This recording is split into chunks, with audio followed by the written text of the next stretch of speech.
desses eventos que nós estamos fazendo aqui, certo? Perfeito, perfeito. Isso aí.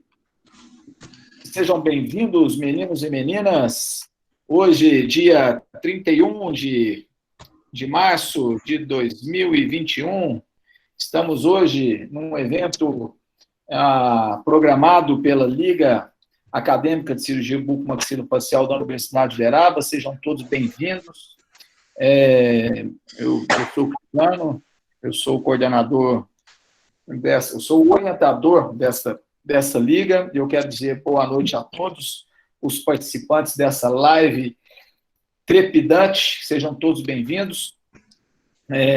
Eu quero agradecer muito a presença do colega, o Dr. Bruno Marinheiro, que é um cirurgião bucomaxilo, que atua aqui no nosso município, que é um colega com uma excelente formação e que tem muito a contribuir conosco, né, com os nossos jovens futuros cirurgiões que estão aqui nessa sala, tá?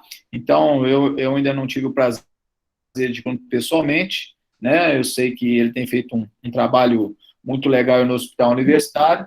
Dizer a você, seja bem-vindo, tá? À nossa liga, e uma boa apresentação. Eu vou deixar com que a Paula, né, seja a mestre de cerimônias, e eu vou me ater apenas agora à minha função de ouvinte e participar como aluno aqui nesta live, tá certo?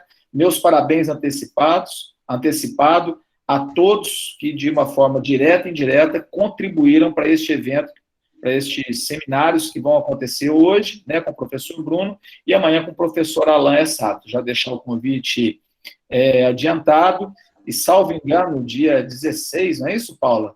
Dia 14. Dia 14, vamos ter um evento com o professor Leopoldo Martins, tá? Nós estamos aí preparando outros eventos. Então... Detalhe, se tudo der certo, a gente vai conseguir certificar a palestra do Leopoldo. Como mesmo disse, né, foram apenas 2 semanas de organização, a gente não conseguiu esse certificado, mas para a próxima, se Deus quiser, a gente vai conseguir certificar. Não, mas está muito bom. Independente de certificação, o mais importante é que esse nosso encontro esteja acontecendo aqui, tá certo? Então, parabéns, já considero um grande sucesso e que vai ser brilhantado agora com a apresentação do Dr. Bruno. Paula, faça as honras da casa, por favor. Nossa, essa me pegou de surpresa, porque eu não esperava. Obrigada, Cristiano. Bem-vindo, Bruno. Obrigada, primeiramente, por ter aceitado, né, participar da nossa primeira palestra, que a gente voltou aí depois de muito tempo parado, né? Eu falo que eu entrei aqui e sentei na janelinha, mas vamos lá. Então, o Dr. Bruno, ele é graduado e especialista, né, em cirurgia e traumatologia bucomaxilofacial pela Faculdade de Odontologia de Ribeirão Preto, da USP. E ele é membro do Colégio Brasileiro de Cirurgia e Traumatologia Bucomaxilofacial. Ele é cirurgião bucomaxilo do Mário Palmério, no Hospital Universitário, né? Ele faz preceptor lá da Uniub. Cirurgião bucomaxilo do Hospital São Marcos de Uberaba e cirurgião bucomaxilo do Hospital Regional de Franca. E é com esses dados que a gente inicia a nossa primeira palestra da Buco. Parabéns, Bruno, obrigada, e vamos lá, né, começar. Ótimo, obrigado, viu, Paula? Queria inicialmente agradecer aos cumprimentos aí do professor Cristiano, né, e pela oportunidade, né, que me foi dada aí para iniciar o trabalho com relação a essa primeira aula, né, junto à Labuco, junto aos alunos, né, os quais tenham aí e atualmente, né, estão acompanhando lá, não só esse ano, mas já vem há um tempo, né, a Labuco existe já desde quando o Dr. Cristiano estava atuando lá dentro do hospital, e nada mais justo do que os alunos que estão desenvolvendo esse interesse, que estão começando a buscar, quem sabe aí, mais à frente, uma residência ou uma especialização na área, nada mais justo de oferecer a sua oportunidade, né, a gente fala, e claro, não só a universidade, mas como o hospital, mas nós também que estamos lá, poder contribuir com esse conhecimento, né, que é uma oportunidade que eu tive, e que a maioria, provavelmente aí, o Dr. Cristiano, teve na sua formação um contato um pouco mais próximo, né, com a especialidade, nos seus vários âmbitos, desde da faculdade até a congressos, desde até mesmo acompanhar um serviço, né, que essa que é a temática hoje, né, a gente tentar fazer um esboço, né, falar um pouco de como é a trajetória, mas que fique claro, né, isso foi uma trajetória minha, eu quero deixar claro que isso existem várias, né, vários caminhos para se chegar até lá, não existe uma regra, uma lei para isso, né, existem conselhos, né, e orientações que tenho certeza que vocês têm dentro da faculdade, junto com os professores da cirurgia, e até mesmo com a possibilidade de eu, né, estando ali dentro do hospital para poder orientar. E hoje eu vou trazer aqui na aula, né, como o título da apresentação, por onde a gente pode começar, né, e quais as atividades que a gente tem dentro da especialidade da cirurgia e traumatologia bucomaxilofacial, né. Então, eu quero aqui, né, mencionar, né, aos graduandos que isso é um esboço, é uma orientação, é uma sugestão, mas que não há uma necessidade, uma regra em si, né, falar, olha, tem que fazer isso, ou esse é o melhor caminho. Não, a gente vai estar aí dando um pitaco, vamos dizer assim, né, por onde vocês podem começar, o que vocês vão encontrar dentro da especialidade, qual é a rotina de trabalho, quais são vamos dizer, as subespecialidades que tem dentro da especialidade, e aí até antes disso, né, a gente vai falar o caminho de percorrer desde a graduação até a busca por uma residência, né, que acredito que com vocês estando na graduação, e eu também tive essas dúvidas, né, eu quero tentar, junto com o professor Cristiano, estimular vocês, e a quem tem interesse com essa aula, nas atividades dentro da graduação, ou, né, extracurriculares, de estar buscando aí o caminho que vocês, se for, né, dentro da bucomaxilo, que a gente possa contribuir dessa forma. Então, como eu falei, não existe uma regra, né, nós não vamos ter ali um caminho específico, eu não vou aqui falar, olha, fazer A, B, C, D, vai dar certo, vocês vão passar na residência, né, ou vai fazer a especialização. Eu quero aqui trazer alguns pontos que façam vocês, independente do período que vocês estejam, tá? Seja, estou no primeiro período da faculdade, ou estou me formando no final desse período, né? Não existe uma regra, e a gente sabe, né? E essa frase, eu acho que ela casa muito bem para o cenário que a gente está hoje, né? A pandemia aí do Covid trouxe para todo mundo, em todos os cenários, principalmente para vocês da graduação, houve aí um retardo no período, né, para às vezes formar, mudanças aí a todo mês ou semana, né, sobre como que vão ser as clínicas, né, eu tenho às vezes contato ali um pouco mais com alguns alunos e a gente vê a tamanha insegurança que né, do que vai ser o dia de amanhã. Então, pensando no aspecto de formação, eu acho que é dentro da graduação, né, que a gente começa a formar ali, né, a depositar alguns pontos que, dentro de todas as disciplinas que vocês vão passar, sempre criar o motivo da dúvida, né, será que é isso mesmo que eu gosto? Será que é isso que eu quero para a minha vida, né?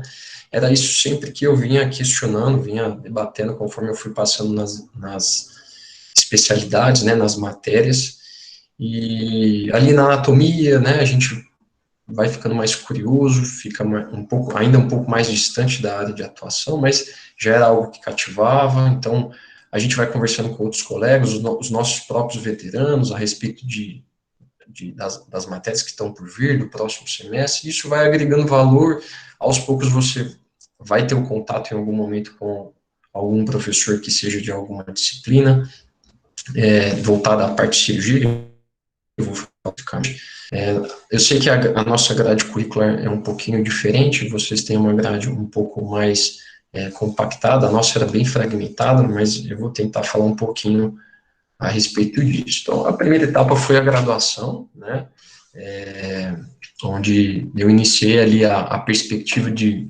buscar dentro das especialidades que a odontologia apresentava.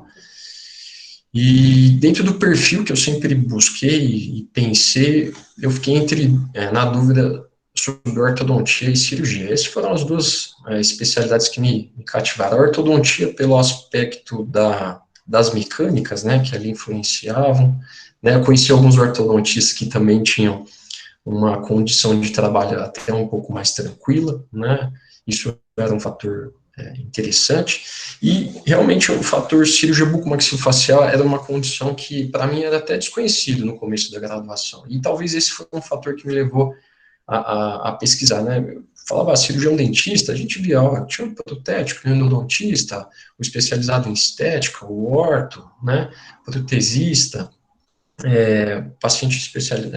profissional especializado em DTM, enfim.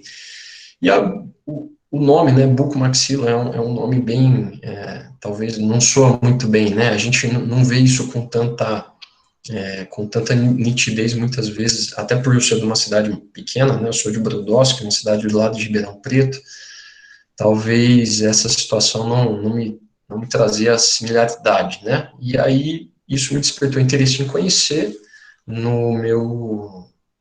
dentro da graduação, eu sei que vocês têm esse caminho também, né, e aí quando eu passei o primeiro ano de faculdade, em conversa, pesquisando, conversando até com amigos da área da cirurgia, eu acabei me aproximando e conversei com um amigo, um veterano, que fazia uma iniciação científica, né, e aí dentro da iniciação científica tinha a possibilidade de, dentro de uma das linhas de pesquisa de um professor, na graduação, a gente começou a ter um pouco mais de contato, eu comecei no caso, né, a ter um pouco mais de contato com o que seria a cirurgia.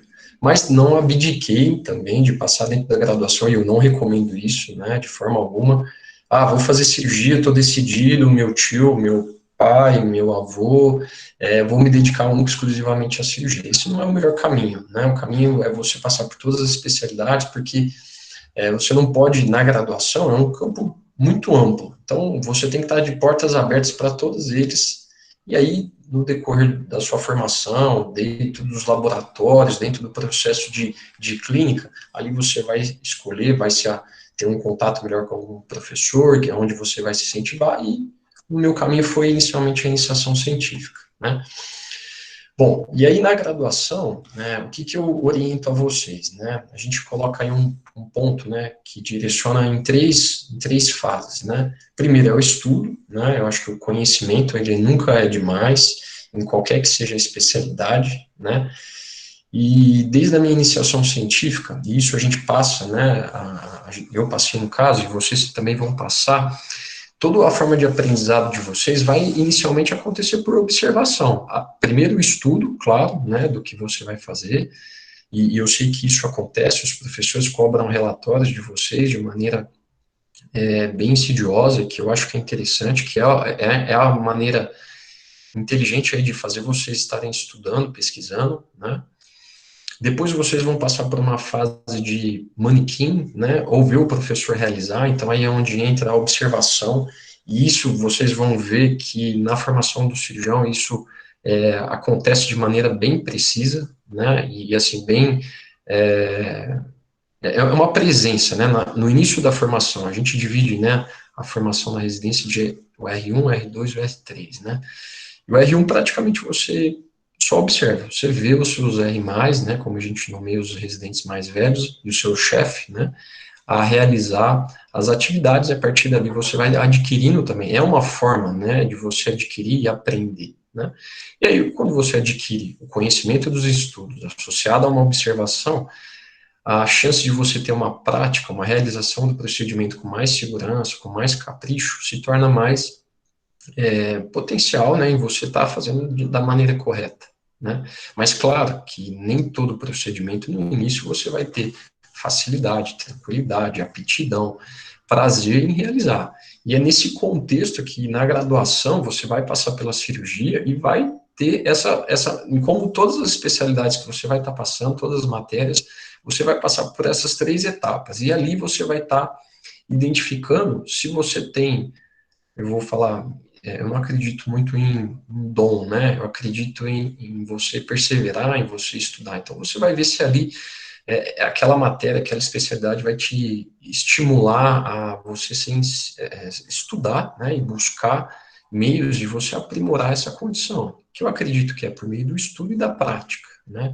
Na graduação você vai ter um episódio voltado a essa questão, onde você vai ter aí, eu falo assim, né, remove um dente mais complexo, faz o canal de um elemento, ali você já vai ter a percepção de estar gostando ou não. Então, aí você vai falar, pô, não, cirurgia é a especialidade que está me deixando mais cativado. Tive contato aqui com o Dr. Cristiano, o Dr. Alain, o Dr. Emerson, o Dr. Ari, e eles estão, eu estou gostando dessa forma de lidar, de atuar, né, me interessa a parte de patologia, extração dentária, extração de dentes mais complexos, vi aula do Dr. Cristiano na parte de trauma, de cirurgia ortognática, poxa, acho que é o meu caminho. Então, o que eu aconselho?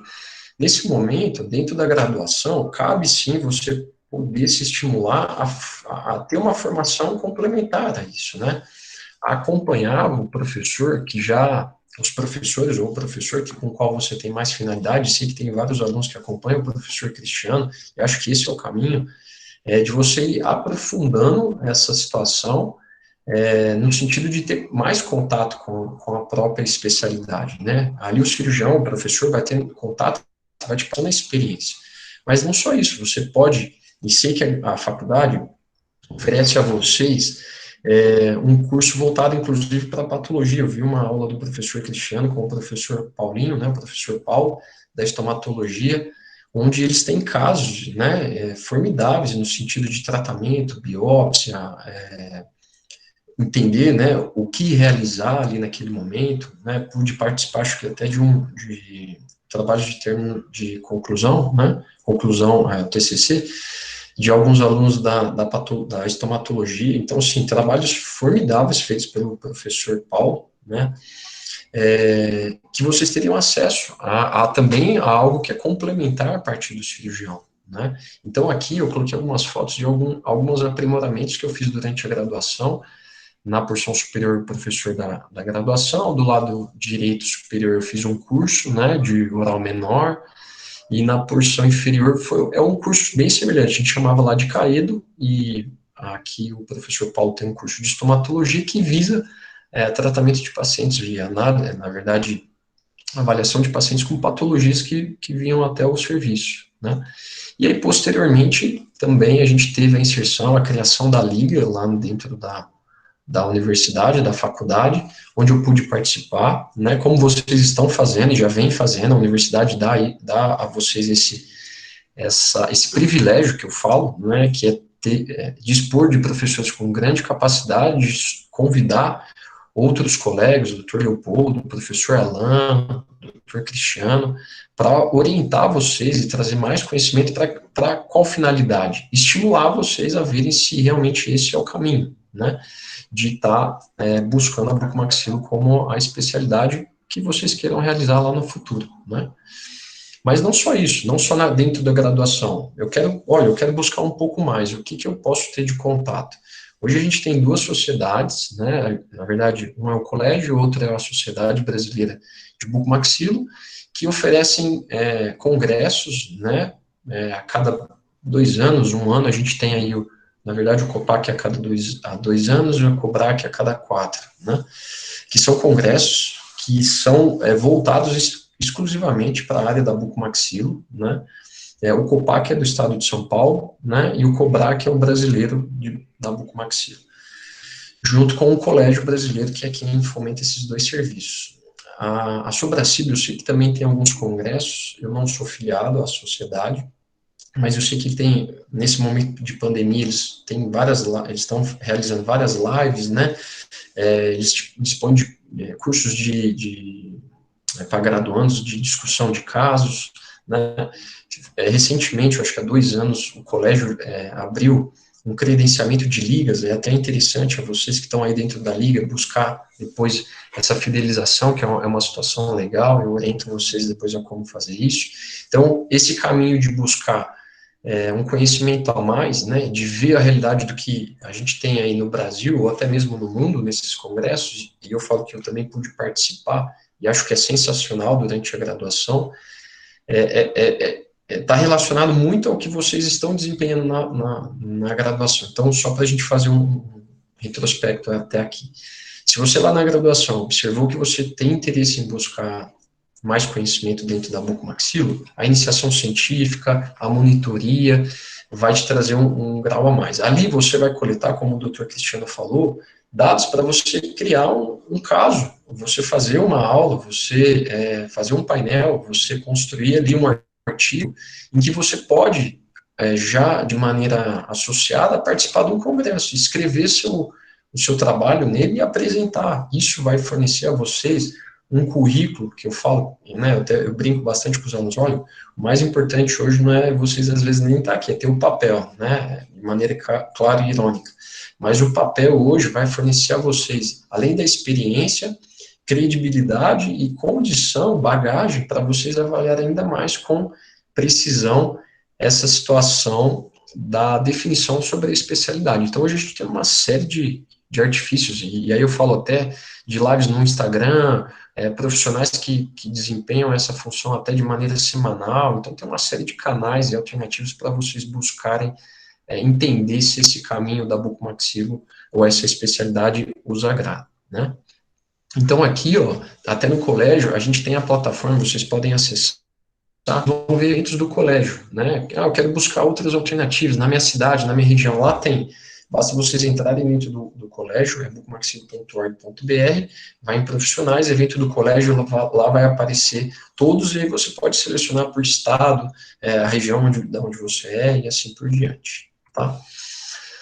Bom, então vamos colocar que eu estou dentro da graduação, fiz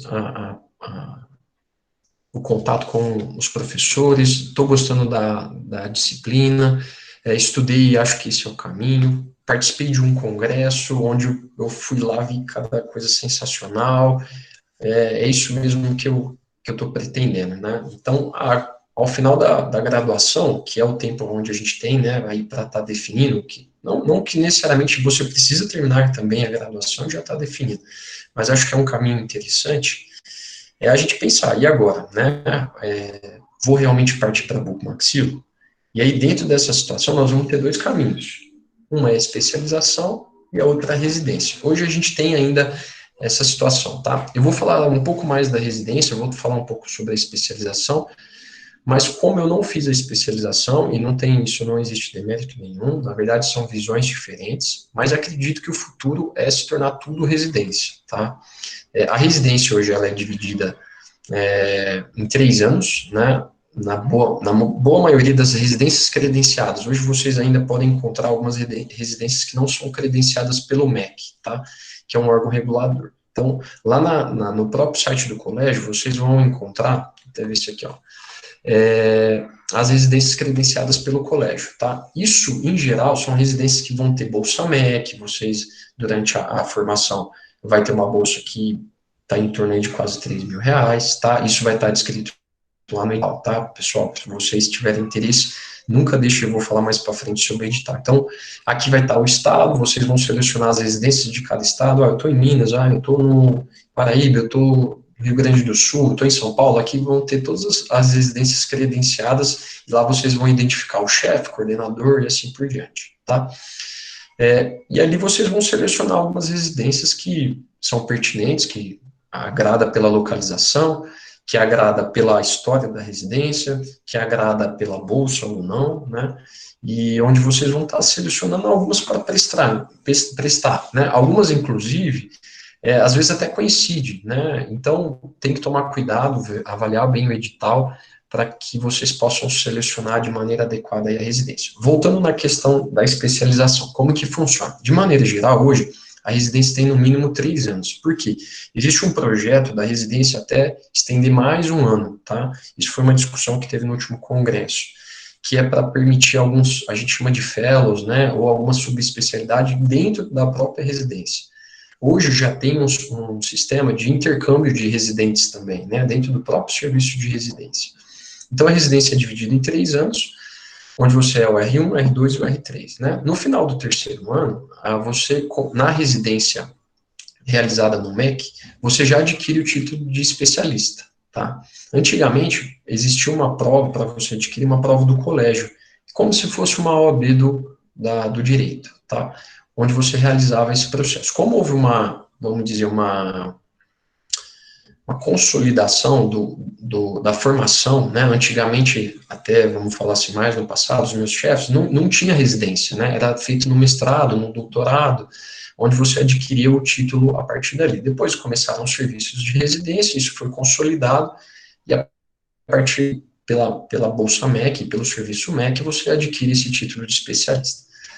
Na especialização, a depender da especialização, ela também pode girar de 2 a 3 anos, tá? Qual que é a diferença? Bom, a especialização, em geral, você muitas vezes tem que pagar mensalmente uma mensalidade para estar realizando. Segunda diferença, né? A residência, você tem um tempo de dedicação praticamente exclusiva, né? Em forma de escala de plantão, a gente fala em torno de 8.000 horas. Na especialização, é basicamente metade ou um pouco menos de horas. Por quê? Em geral, a especialização ela é dividida quinzenal, ou semanal, isso depende, ou mensal e folga um mês. Então, é uma forma um pouco mais flexível.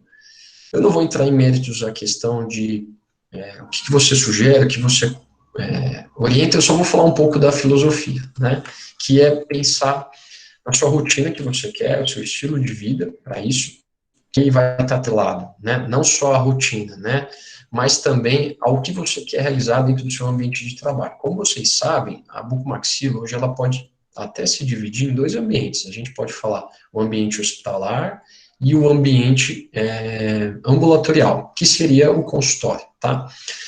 Assim como eu tenho amigos que acabaram decidindo por um caminho ou outro, como tem amigos que fazem os dois, tá? Eu, quando busquei a possibilidade de fazer, né, a especialização, vamos falar, realizar e receber o título de bucomaxilo, vamos falar assim, eu busquei serviços de especialização e serviços de residência.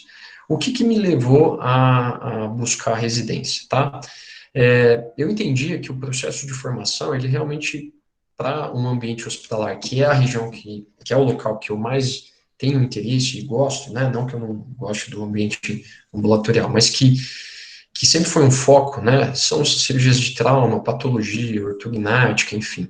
Eu entendi que o contexto dentro de um ambiente hospitalar, ele precisaria ser mais maçante, e é algo que se assemelha ao serviço que a gente tem hoje na área médica, né, que seria aí mais horas, sistemas de plantão, dentro de serviços. Isso a gente encontra dentro da especialização? Sim, tá, a gente tem isso também, só que talvez numa incidência um pouco menor. Então, o que eu quero dizer? Para que você que está pensando, né, em ter talvez um ambiente de formação, uma flexibilização de tempo, uma dedicação mais flexível, a especialização acaba sendo uma formação talvez mais adequada a esse processo. Agora, Bruno, não, é a cirurgia que eu quero fazer parte de um serviço, que é algo que eu pretendo construir, aí a residência ela vai te dar um leque um pouco mais amplo. Claro, gente, que é assim, ó, se vocês forem ver, hoje tem uma gama aí de residências, tá? E cada residência vai ter uma forma e um perfil de serviço. O que é isso? Vocês vão ver assim, ó, o serviço, vamos falar de Pernambuco, que é um dos serviços mais antigos. Tem tudo, tem ATM, tem trauma, tem ortognática, tem patologia e tal. Mas não tem implante. O serviço de Araraquara é um serviço muito antigo, de referência ao estado de São Paulo. Lá tem tudo. Lá tem oral menor, tem trauma, tem ortognática. Só que não tem tanta ortognática como tem em Ribeirão, por exemplo. Mas Ribeirão tem implante e Maringá não tem. Então, vocês vão ver, e aí, só mais uma consideração, Ribeirão não tem tanta cirurgia de ATM, mas São Paulo tem a residência só do hospital, vou dar um exemplo, Vila Penteado, que tem só cirurgia de ATM. Então, assim, vocês vão ver que cada serviço tem uma peculiaridade no sentido de foco, muitas vezes, né? Claro que os serviços mais antigos, serviços de cidades maiores, hospitais maiores, com certeza, a possibilidade de ter um serviço mais completo, ele aumenta, né? Sem dúvida. Então, o que eu oriento vocês? Além de pensar sobre especialização e residência, buscar informações sobre o serviço, conversar com residentes, conversar com quem se formular, buscar informações para o quê? Para que, dentro do cenário da bucomaxilo, você possa buscar uma formação o mais completa possível. Claro que, Bruno, você saiu da residência e você sabe fazer tudo? Não, nunca. Na verdade, a gente sempre tem que assumir a capacidade de ver a nossa própria, eu falo, ignorância, né? O conhecimento, ele vai ser diário, né?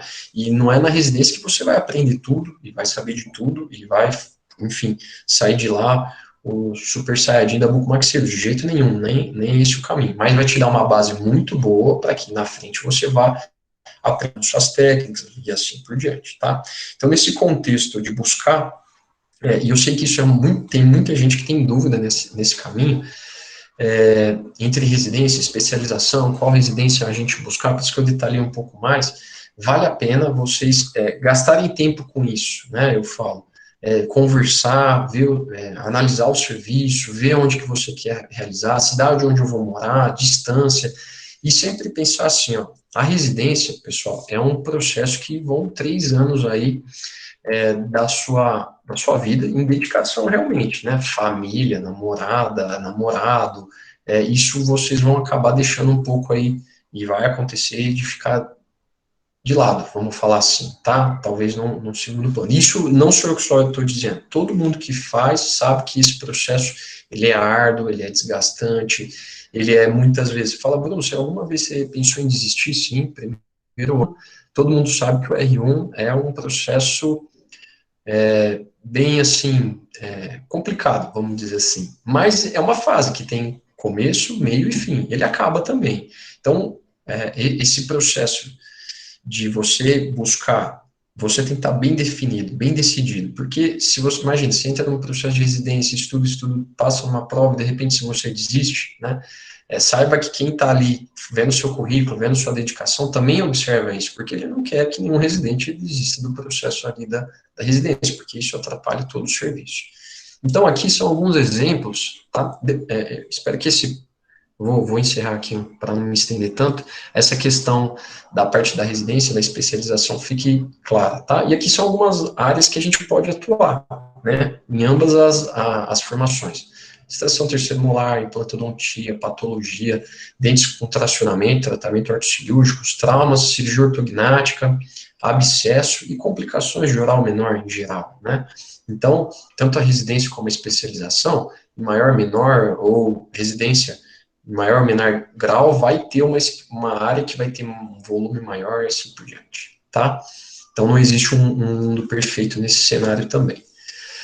Bom, feito isso, decidido, a gente vai buscar a residência, eu vou falar porque é o cenário que hoje eu acho que é o mais predominante, o que provavelmente vai se tornar assim, o único, né? E eu acho que é o caminho aí que eu percorri, e por isso vou comentar mais a respeito disso. Então, esse aqui é um edital, tá, que eu acho que aconselho a todo mundo, eu fiz isso, de buscar em todas as provas, né, a partir do momento que eu conversei com alguns colegas, me indicaram, olha, tem esse caminho aqui, tem essa residência aqui, essa está mais relacionada e parece mais com esse serviço, eu pensava em não sair do estado de São Paulo, essa era uma limitação, né, que eu me coloquei, e busquei alguns serviços. Então, eu vou falar, olha, eu prestei Mário Gatti, eu prestei Araraquara, eu prestei Ribeirão Preto, prestei Maringá e Londrina. Foram 5 vamos falar, processo seletivo aí para residência que eu acabei prestando e passei, né, aí em Ribeirão Preto. Então, o edital, qual que é a importância do edital? Na verdade, basicamente, aí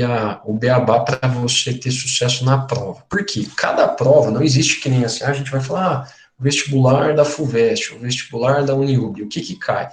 Muitas vezes já tem um histórico de questões, né? Na residência tem um pouco disso, tem, só que isso não tem um vestibulinho, não tem um caderno que vai te orientar em como fazer isso, né? Então, o melhor caminho é buscar o edital e, principalmente, conversar com os residentes que já passaram ou que estão ali realizando a residência, que vai te contar o que caiu mais na prova e assim por diante. Se vocês pegarem o edital, lá vai estar escrito tudo, sua MEC, quantas vagas, quantas horas que são, como que funciona, férias, enfim, como vocês podem ver aqui, né, e vai ter principalmente a biografia. Claro, Bruno, vou ler todos esses livros aqui, olha, de maneira geral, na faculdade, vocês vão passar por alguns deles, né, anestesiologia, farmacologia, cirurgia de terceiro molar, as cirurgias, né, de nível um pouco mais complexo, vai ter lá o Malamed, vai ter o Fonseca, vai ter o ERS de acesso, enfim. E aí vocês vão ter que ir aprimorando alguns conhecimentos que vocês vão se dedicando, e aí vocês vão vendo os vídeos, vão participando de alguns congressos que vocês vão pegando conhecimento para realizar essas provas. Claro que, lembre sempre, né, a prova da residência é uma prova específica, então o conhecimento, a dedicação que você vai ter que se preparar para essa situação, ela muitas vezes é um pouco diferente do que você teve na graduação, então você vai ter que se dedicar um pouquinho a mais para ir até lá. E junto a isso, isso foi uma pergunta que eu estava falando com o pessoal, é o seguinte, Bruno, por que você orienta tanto a fazer aí em congressos, participar de seminário, apresentar caso e tal? Por causa dessa questão que chama análise curricular. Não adianta nada você mandar muito bem na prova, saber todo o conceito, se você nunca participou de um congresso, se você não fez uma monitoria, se você não teve o contato com a especialidade. Olha, se vocês já avaliaram, a primeira pontuação, 50 pontos, monitoria na área.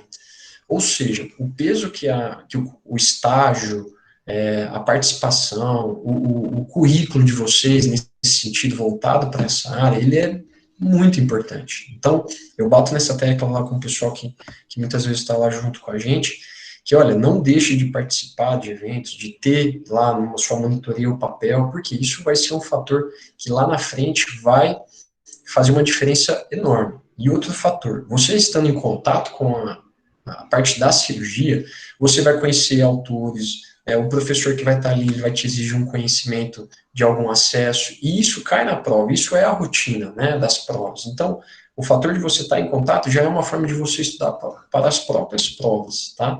E não deixe ele de bater nessa tecla. Faça um currículo. Qual que é o momento? Graduação, e aí se você tiver a possibilidade de fazer um estágio, junto a algum serviço, a maioria hoje dos serviços de residência tem o serviço de estágio.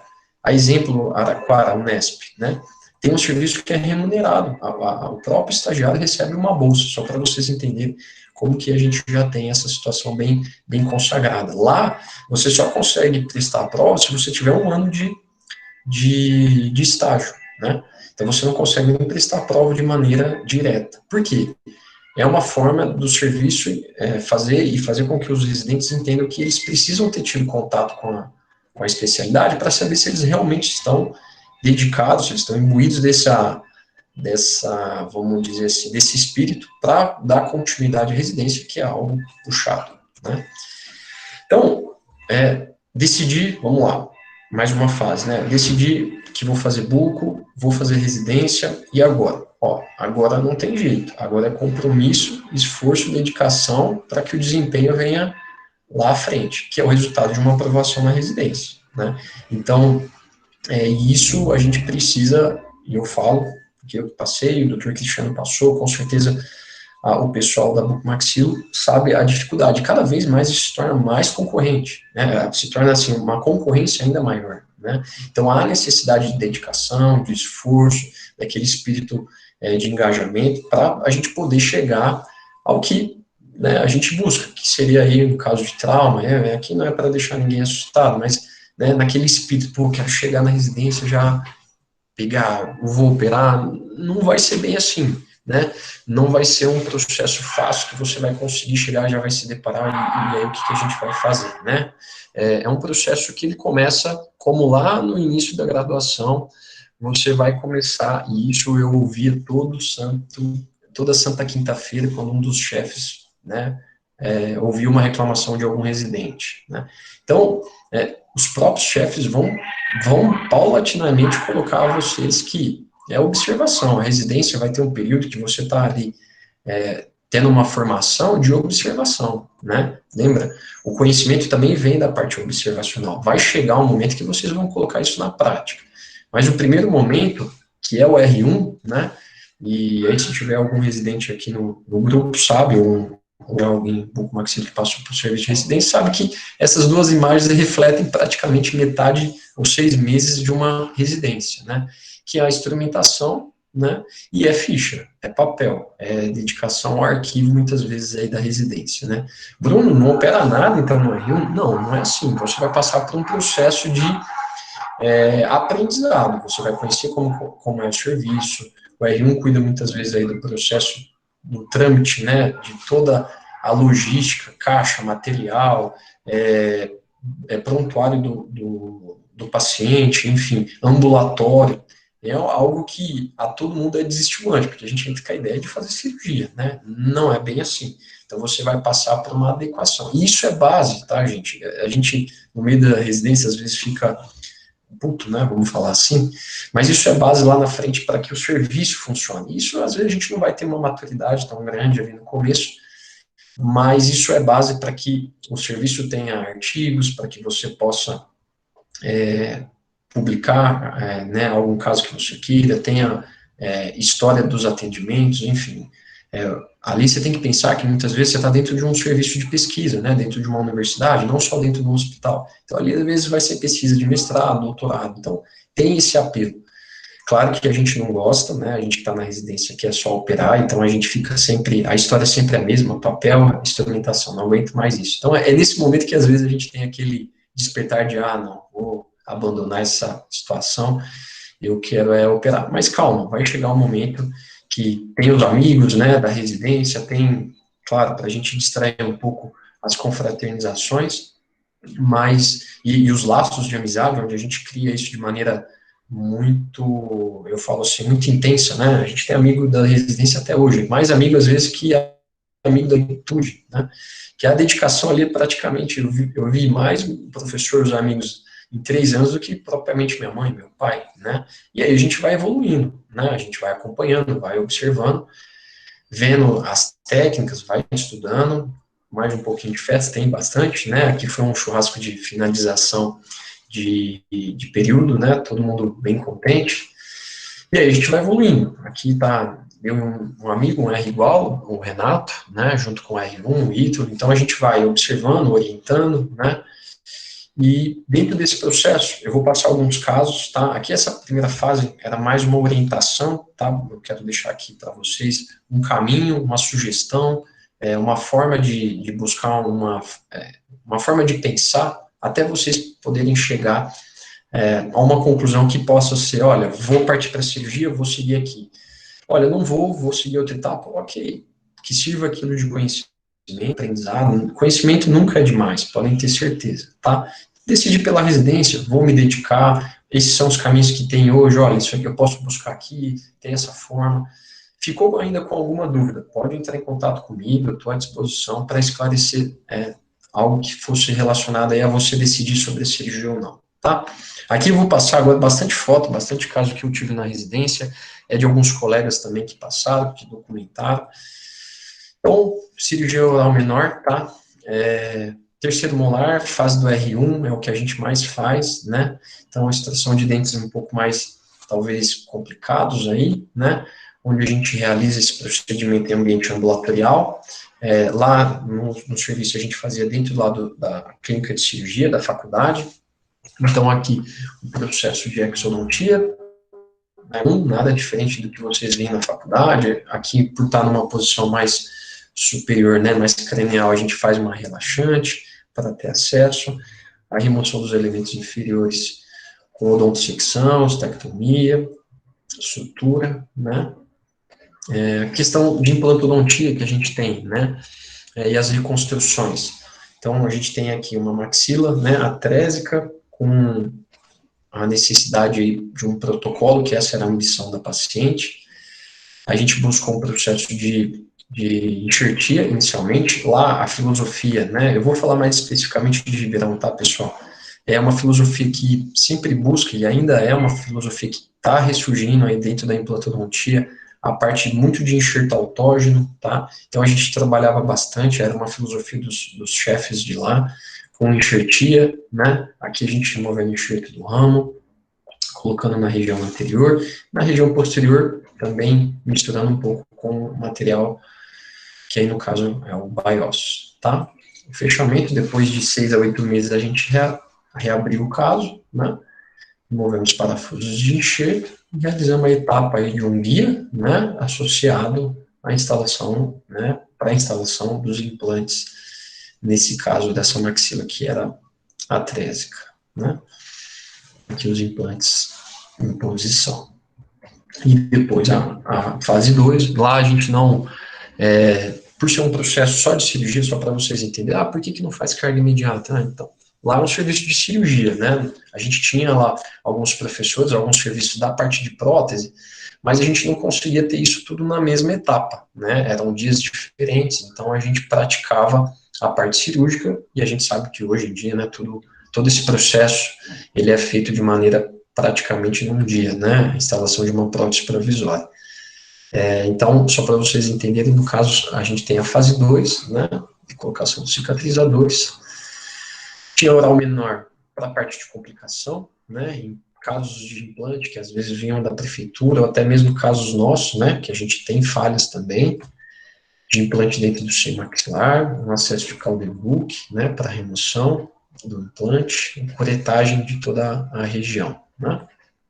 Esse é um caso de uma paciente, onde um professor nosso, ele fez uma modificação de uma técnica que chama tent pole, né, e ele também, ele faz, né, a realização de reabilitação em maxilas atróficas, na verdade, né, com implante zigomático, que é um implante não convencional, né, não é aquele implante que a gente vê no dia a dia do consultório, é um implante que a gente tem uma ancoragem no corpo do zigomático, né, e ele tem essa linha de pesquisa, que inclusive conhecia um mestrando que acompanhou ele, fez um levantamento, e ele praticava bastante essas técnicas, tanto na parte da maxila e na mandíbula, nas mandíbulas atróficas. Ele fez uma série de casos onde ele usou essa técnica de tent pole. Ele fez uma modificação pelo número de implantes, né? Então, como vocês podem ver aqui, são rebordos atróficos, né? A gente tem pouca espessura e principalmente pouca altura, né? Nesse caso, a gente sempre optava, né, em fazer um protótipo, né, principalmente para a mandíbula, mas em maxila, para implante zigomático, a gente fazia o planejamento também, por meio de um centro de tecnologia, o Renato Arte, que até quando eu estava na residência, eles estavam realizando todo esse processo de maneira gratuita, por essas impressões, né, 3D, onde a gente faz o planejamento. Então, aqui simulando a instalação dos implantes, né, aqui eu vou ficar devendo para vocês a parte do zigomático, mas eu vou mostrar a cirurgia.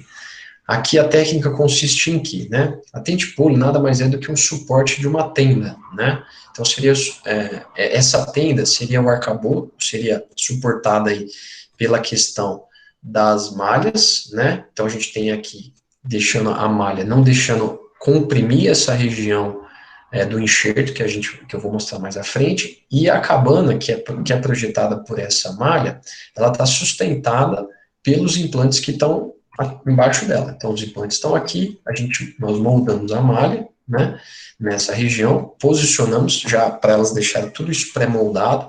Qual a finalidade disso? Agilizar a cirurgia, né, e dar previsão de boa adaptação dessas malhas, tá? Então, aí a gente foi para o processo inicial, que foi a instalação dos implantes zigomáticos, aqui a maxila, tá? Um acesso bem amplo, que é o que é necessário, e posteriormente a instalação de 2 implantes. Nesse caso, a gente consegue uma reabilitação oral com uma prótese protocolo, que é fixada nesses 4 implantes, né, zigomáticos, tá? Aqui, para a gente fazer uma reconstrução, a qualidade óssea, né, do leito receptor é pobre, então a gente tem algumas limitações, que a gente tem as classificações de Wilkers, né, seria a 5 e a 6. Então, nesse caso, a gente opta, né, o trabalho dele, em inserir os implantes zigomáticos. Na parte inferior, a gente faz um acesso externo para a preservação do periósteo, né, onde a gente faz um acesso submandibular e submental. A gente tem a exposição aí dos forames, né, exposição de todo o corpo, região de sínfise e parasínfise, né, e ângulo. Aqui, para a gente poder fazer, só vou complementar, né, para nós podermos fazer a enxertia nessa região, então, voltando lá atrás, o que a gente tem? Nós temos uma cabana, certo? Nessa cabana, embaixo dela, das malhas, a gente vai colocar um enxerto. E esse enxerto, no caso, para um volume desse tamanho, a gente tira da crista ilíaca, tá? Então, isso aqui é uma porção da parte superior da crista ilíaca, onde a gente remove, que é um osso que tem uma condição trabeculada muito boa, né? e a gente faz todo o processo vamos dizer, de trituração dela, né, a gente usa um particulador na cirurgia, onde a gente vai fragmentando esses ossos, vamos colocando, e ele vai diminuindo ainda mais o tamanho, para a gente particular e colocar ao redor desses implantes. Então, como vocês podem ver, a gente coloca uma parte dos implantes e uma parte fica, vamos dizer, livre, né? Nessa região é que a gente vai completar com esse enxerto, e em cima dele vai a tela para formar um arcabouço. Então, como vocês podem ver, a gente completou toda essa região com o ilíaco, né? Colocamos a tela e fizemos uma cerclagem, que é esse fio de nylon, tá?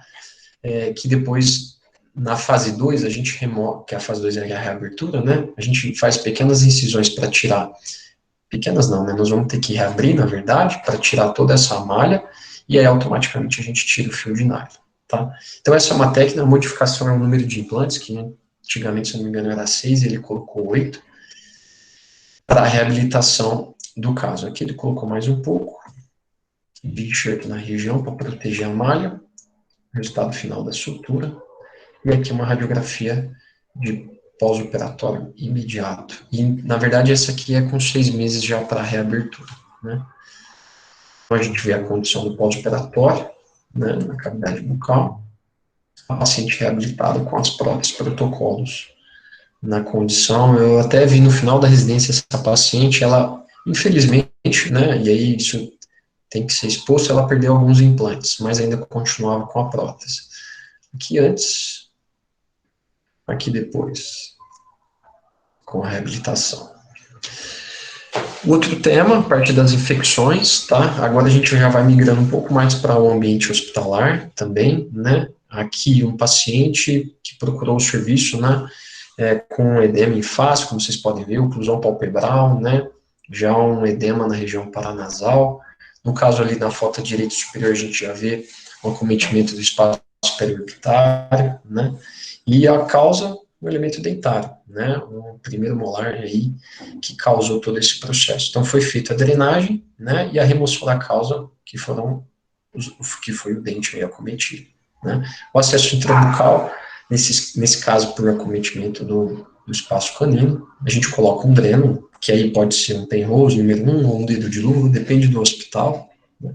E antibiótico terapia, tá? Aqui um outro caso de abscesso, agora na região mandibular, esse já um abscesso já em fase evoluída, né, já bem concentrado, com ponto de flutuação, onde foi feito um acesso lateral, né, a gente costuma não fazer em cima da região, a gente costuma fazer ao lado, para tentar manter essa pele menos traumatizada possível, podemos dizer assim, tá? E até por uma questão de qualidade de anestesia, que às vezes, nesse caso, a gente usa anestesia local, né? Então, se a gente anestesiar em cima ali, muitas vezes o efeito não é tão favorável, então a gente costuma fazer um acesso lateral. Aqui um abscesso na região do terço médio, onde a gente tem uma fístula um ponto de flutuação na região paranasal. Inicialmente foi pensado no acne, né, numa espinha, mas aí quando a gente foi avaliar clinicamente, a paciente tinha um elemento canino, com dor de erupção, vertical e horizontal. Se a gente for ver a coloração do dente, já é um dente com uma coloração já mais escura. A paciente tinha passado por um tratamento de canal recente, então a causa realmente o canino, onde foi feita a drenagem, novamente, intrabucal, para evitar a cicatriz, né, tentar manter, embora tenha um ponto de flutuação ali na região, a gente faz a distância para evitar uma cicatriz ali na face da paciente, tá? Mesmo processo, remoção da causa, instalação de um dreno e antibiótico terapia. Aqui já é um caso mais avançado de infecção, né? Um paciente que vocês vão ver uma qualidade muito ruim na parte odontológica, já com um quadro de uma tumefação importante, como vocês podem ver na porção cervical, o paciente apresenta um aumento de volume, uma hiperemia, né? Um catéter de O2, porque o paciente estava tendo uma dispneia, ele já apresentava o que a gente chama de dificuldade de engolir, dor para engolir, que é disfagia e odinofagia, né, que são quadros, que são sintomas, na verdade, né, que o paciente apresenta quando a gente já tem um acometimento dos espaços lá próximos à orofaringe, né, ou até mesmo quando a gente tem a famosa angina de Ludwig, né? Então, nesse caso, um caso grave, um paciente que precisava de uma intervenção rápida, né? Na cavidade bucal, vários focos, né? Vários elementos com comprometimento, onde a gente realizou inicialmente, sob anestesia geral, a remoção dos focos, a adaptação de drenos, tá? E aqui, quando a gente tem um quadro mais vigoroso na infecção, um pouco diferente da anestesia local, a gente, e dos processos de infecção um pouco menores, para espaços primários, talvez, né, para espaço primário, a gente, quando tem espaço secundário, a gente costuma deixar, além do dreno de Penrose, que é essa luvinha aqui, a gente costuma deixar os drenos de irrigação, tá? Que são drenos que a gente, de maneira, vamos dizer, frequente, pela manhã e pela tarde, a gente passa para fazer uma irrigação dessas lojas que a gente realizou a drenagem. Qual que é a intenção, né? Trazer uma limpeza da região, trazer um processo de oxigenação, trazer um processo de limpeza do abscesso que está ali e manutenção da área da drenagem para que o que for produzido ainda ali, mesmo quando tiver terapia de secreção, esse tipo de gente fosse drenado nessa área. Depois de 48 horas a gente remove eles, mantém o de Penrose até uma melhora do quadro geral, depois a gente remove o Penrose, muitas vezes aí em 72 horas no máximo, tá? A não ser que o quadro aí apresente uma permanência dessa situação, né, do quadro não ter uma melhora significativa, às vezes a gente mantém o de Penrose e vai fazendo irrigação por meio de uma sonda uretral. É difícil comentar agora com vocês, mas é basicamente a mesma coisa que esse dreno aqui, tá? E se o paciente não apresenta melhor, a gente avalia novamente, às vezes precisa até de uma nova intervenção. Aqui, com 7 dias do PO, né, o paciente já não, 10 dias, né, de PO, já com um quadro melhor, né, bem mais tranquilo. Com algumas cicatrizes, que é normal, né, do pós-operatório, mais recuperado. Então, remoção de todos os elementos inferiores, que era a causa da infecção. Bom, agora a questão de patologia, né, que pode envolver tanto o ambiente ambulatorial como a questão do ambiente a nível hospitalar. Aqui é um caso de um paciente que foi submetido a um processo de enucleação, eu não vou ter aqui a radiografia, eu peço desculpas, inclusive, de um cisto inflamatório que teve a reabsorção de praticamente toda a raiz do segundo molar, né? E aí, na etapa cirúrgica, nós fizemos uma abordagem e curetagem, né, de toda essa lesão. A lesão tinha características benignas e na biópsia a gente viu que se tratava de uma cápsula com conteúdo cístico, né? Então a gente removeu os elementos dentários e removendo na cápsula, fizemos um processo de nucleação, né? O diagnóstico, a gente teve um cisto inflamatório, que a gente já tem aqui o processo de recuperação da área que a gente fez a nucleação e a remoção dos dentes. Infelizmente, eu não tenho a primeira radiografia, peço desculpa, mas era um cisto inflamatório, aqui com 6 meses do pós-operatório. Então, recuperado. O ambiente ambulatorial, anestesia local, tratamento dessa lesão. Então, o PO de 1 ano, tá? E o PO imediato. E depois a reabilitação dessa área com implante. Esse caso é um caso que até a gente, eu participei em um congresso, eu levei, né, um caso de um tumor de pingboard, tá? Que é um tumor odontogênico com tela calcificante, e em que vocês vão ver a lesão, né, um paciente de 20 e poucos anos, ele veio com a queixa de aumento de volume, tá, nessa região, do lado direito, e depois de passar por de pensar, né, de buscar um tratamento ortodôntico, foi feita uma radiografia, né, e aí o dentista vendo a cavidade bucal, pediu uma radiografia, viu que tinha uma lesão ali associada, e aí depois, junto ao nosso serviço, a gente pediu uma tomografia, onde a gente viu uma lesão mista, né, uma lesão com parte óssea, né, a gente tem aqui algumas calcificações dentro da lesão, e a lesão ao redor, com uma osteólise, né, até importante, com um aumento das corticais, né, até principalmente na porção vestibular, com aparentemente uma leve perda, né, da vestibular, como a gente vê aqui no modelo 3D. Então, nesses casos, a indicação, né, é a ressecção, tá? Então, aqui, o nosso chefe lá, ele tem predileção por acessos, né, isso é uma técnica que ele utiliza, até de um pessoal na Itália, que é a ressecção e reconstrução por dentro da boca, tá? Para lesões de até 5 centímetros. Então, ele tem sucesso em algum, vou falar a maioria dos casos, em alguns, dependendo da região, às vezes há algumas falhas, principalmente na região anterior, que realmente é uma região mais delicada. Nessa região posterior, o índice de sucesso é muito bom, né? E nesse caso também a gente teve sucesso, ele tem, acho que, acompanhamento já, eu saí da faculdade, acho que já tem uns 5, 6 anos. Eu vou mostrar aqui a parte da reabilitação. Então, anestesia geral, foi feita a ressecção. Aqui, perdão, tem o enxerto do ilíaco, tá? Para essa região é o enxerto que a gente utiliza. Livre, né? Como vocês podem ver, é um enxerto que não é microvascularizado, é um enxerto livre, onde a gente faz a adaptação do enxerto e a fixação com uma placa, tá?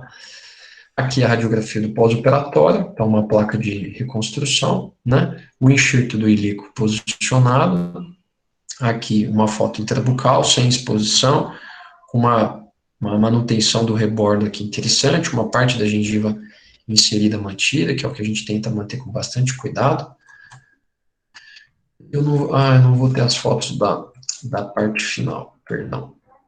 Como não coloquei, peço perdão a respeito do caso, mas o caso já está reabilitado, se eu não me engano, até as fotos da prótese o professor realizou, mas eu não tenho aqui para mostrar para vocês, mas o paciente foi reabilitado com sucesso.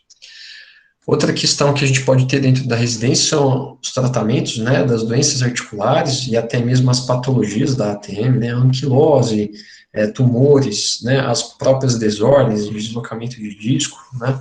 A filosofia lá dentro do serviço é uma filosofia mais conservadora, tá. Hoje a gente já sabe que tem uma gama aí, vamos dizer, de estudo e de ciência para intervenções até mais precoces para algumas doenças articulares, tá? Mas lá eles são mais conservadores, têm resultados positivos, mas não para a totalidade dos casos, realmente alguns casos precisam de intervenção cirúrgica, mas não vem ao caso. Aqui é só um caso de um paciente que teve um deslocamento de disco, né, que foi constatado por uma ressonância, então ele tinha uma abertura bucal aí de 15 a 16 milímetros, o paciente foi submetido a uma discopexia, né, um acesso pré-auricular, posicionamento aqui do disco, e aqui a sutura, tá? É uma outra intervenção. Esse, eu acho que foi o único caso que eu pude acompanhar lá sobre essa questão de deslocamento de disco. Eu acompanhei também uma anquilose de ATM, né, que foi dessa paciente, ela já tinha submetida a um processo de cirúrgico. O que é a anquilose, né, só para vocês entenderem? É a consolidação, que pode ser total ou parcial, do côndilo na base, né, na cavidade glenoide, na base do crânio. E esse processo gera uma não abertura de cavidade bucal ou parcial, como uma limitação mecânica, tá? E aí, nesses casos, por meio de uma tomografia, a gente consegue identificar a extensão e planejar. Essa paciente, se não me falha a memória, ela teve um acidente na infância e teve uma fratura condilar, onde foi feita uma intervenção, tá? Foi feito um processo cirúrgico, então vocês veem que tem uma perda de estrutura até por rodar o retalho temporal e houve uma recidiva. Depois houve uma reintervenção, onde a gente fez a instalação, que é o preconizado, com uma prótese de ATM nessa região. Tá? A prótese nada mais é semelhante ao que é feito hoje no quadril, né? A substituição por completo aí dessa articulação. Tá? Nesses casos de recidiva é o mais aconselhável. Aqui a gente tem um pós-operatório imediato, né, da paciente. Infelizmente, ela teve aí um processo de lesão de um dos nervos, né, então a gente vê aí a pálpebra dela, provavelmente aqui, zigomático mais afetado, né, então ela tinha uma dificuldade, a comissura labial, né, isso é infelizmente, uma sequela aí da parte da cirurgia de ATM nesse caso, tá. Bom, agora a parte de trauma, que é o que a gente vai ver com vários casos, né, então, desde laceração no pronto atendimento de uma língua por um acidente motociclístico, né, onde a gente realiza ele sob anestesia local de sutura, tem uma laceração transfixante, até quase uma avulsão parcial, né, de um paciente vítima de um acidente também motociclístico, né, moto praticamente 60%, 50% dos casos que apareciam, né, em quase todos os serviços. Aqui já é o pós-operatório, né, desse procedimento, onde foi feita a sutura, né, dessa laceração. Aqui é um vídeo que eu vou mostrar para vocês de uma avaliação de um caso de um paciente vítima de moto, né? Então é uma avaliação clínica, né? O paciente, vocês estão vendo aqui, tem uma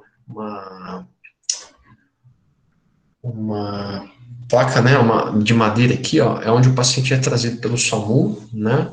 E uma placa rígida ali, onde a gente tem o paciente politraumatizado, no caso, né? Nesse caso aqui, se eu não me engano, o paciente tinha uma fratura de membro inferior. E aqui é a avaliação, onde a gente faz a mobilização, e vocês veem, né, todo o segmento da maxila, aqui ele está inspecionando, né, se tem um Alefor 2, um Alefor 3, no começo um Alefor 1, né, então a gente vê que todo o processo de mobilização do segmento da maxila a gente tem, né, então ele vai palpando as suturas para ver se tem mobilização do segmento, né, então é um exame para vocês verem, e aí depois do diagnóstico a gente vai avaliar, fazer a sutura e assim por diante. Tá? Aqui um caso que também foi um pouco bizarro, né? No hospital lá em Ribeirão Preto, uma criança estava, se não me falha a memória, em cima de um carro, e eles estavam brincando, o amigo conseguiu, vocês podem ver que a ponta do galho aqui, ó, tá até afiada, né? É brincadeira com o amiguinho, quase que o rapaz vai a óbito, né? Então, um amigo conseguiu colocar um pedaço de graveto na cervical do colega, né? Graças a Deus, né? Eu falo que Deus cuida. Olha que não teve perfuração, não tinha sangramento, foi só subcutâneo, né? Então, aqui o paciente entubado, a gente entrou junto com a cabeça e pescoço, foi feito o acesso e a remoção do fragmento, né? Aqui, outras ocasiões, na urgência, né, um paciente que tem uma cidade ao lado de Ribeirão Preto, chama Sertãozinho. Teve uma época, até antes de eu sair, que lá é uma cidade que é sucroalcooleira, né, tem muita usina lá. Então, o pessoal ia trabalhar na usina e eles voltavam com os podões, né, que são aquelas facas para cortar cana. E aí, nesses casos, o que tinha de gente, vou mostrar mais alguns casos, que brigava, né, no final de semana, e a arma deles era o podão. Então, eram alguns casos bizarros, como esse paciente teve uma podão usada, né, tentativa de homicídio mesmo, né, na região do frontal, né, a gente fez a sutura. Esse aqui foi um caso de um paciente também de Ribeirão Preto, com uma fratura do terço superior da face, mas esse eu não tenho caso para apresentar para vocês. Tem alguns outros de acesso que a gente faz, né, que são as fraturas de terço superior, teto de órbita, envolvendo o frontal. Então, aqui o acesso coronal, né, para a exposição da fratura. Então, a gente vê um afundamento considerável da parede anterior do seio frontal e a perda de projeção do teto de órbita. E aqui a reconstrução com uma malha. Aqui, infelizmente, eu não tenho uma foto da recomposição dessa parte, né? No caso aqui, a gente reposicionou, fixou com algumas placas, e para não haver, né, às vezes, alguma reabsorção de algum fragmento, a gente coloca uma malha por cima. Esse aqui é um outro caso, e aqui mostra o que seria um acesso coronal, ó. Então, aqui a região, né, onde a gente fez a reconstrução, a gente tem aqui tecido do couro cabeludo, né, onde a gente faz o acesso, reverte, pericrânio, perdão. Então, esse é o processo que a gente tem aí de acesso à região do terço superior, tá?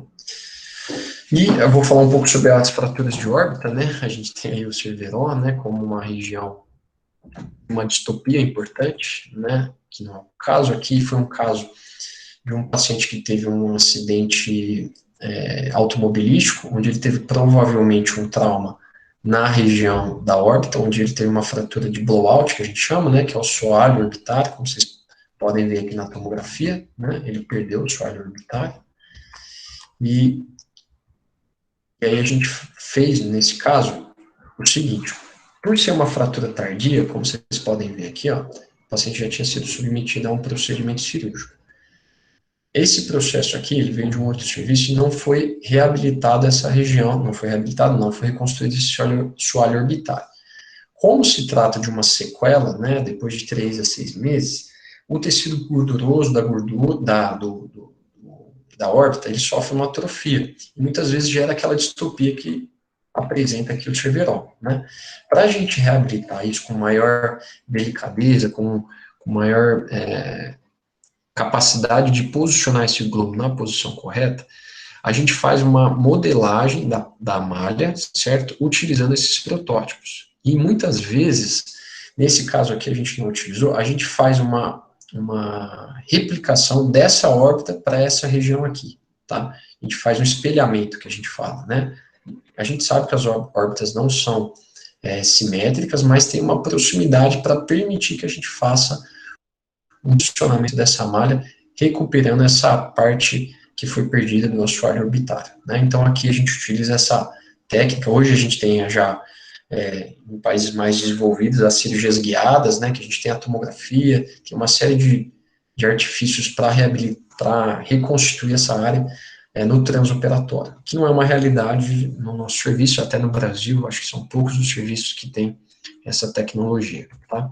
Então, aqui a reconstrução, o acesso subciliar, exposição da fratura, a gente tirou a placa que estava ali presente e instalou a malha, reconstituindo todo o assoalho orbitário, né? Aqui foi um caso de um paciente vítima de acidente automobilístico, né? Vocês veem aí a energia do trauma, né? Provavelmente deve ter sido para-brisa, né?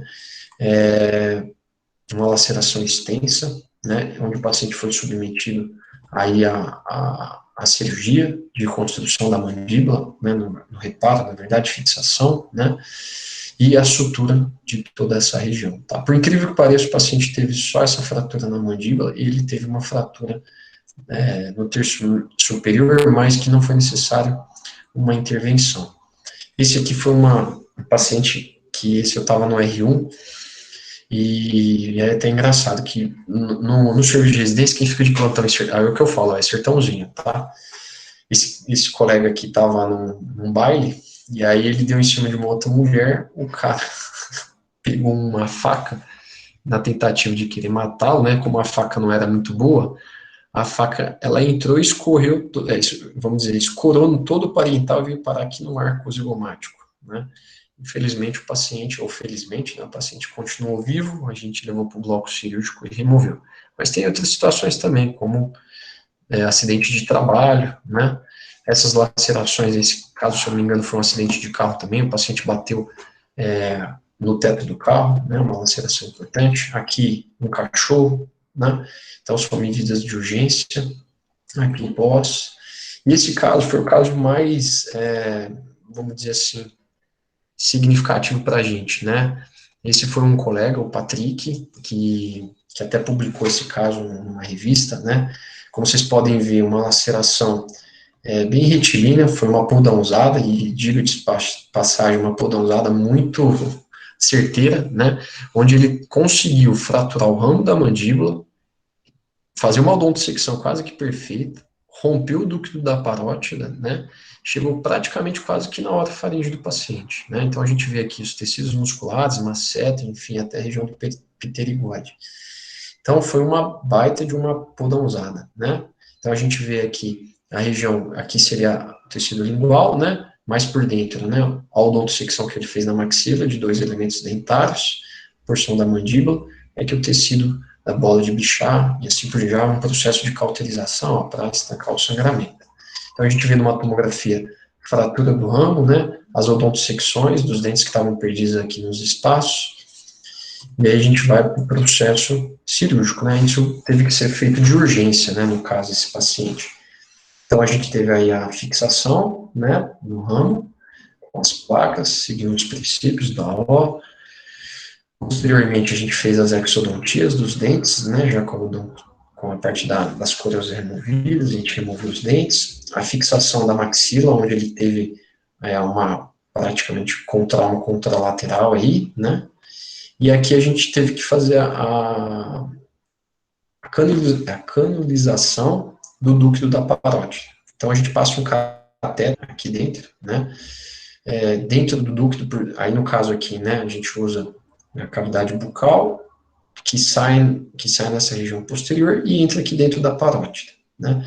Dentro dessa região a gente faz uma sutura aqui de aproximação, então como vocês podem ver aqui, ó, o ducto da parótida intrabucal saindo, vamos dizer, entre aspas, pela boca, né? Perdão, oposto aqui, ó. Aqui ele saindo da boca para dentro do ducto, e essa parte aqui entrou dentro da parótida, certo?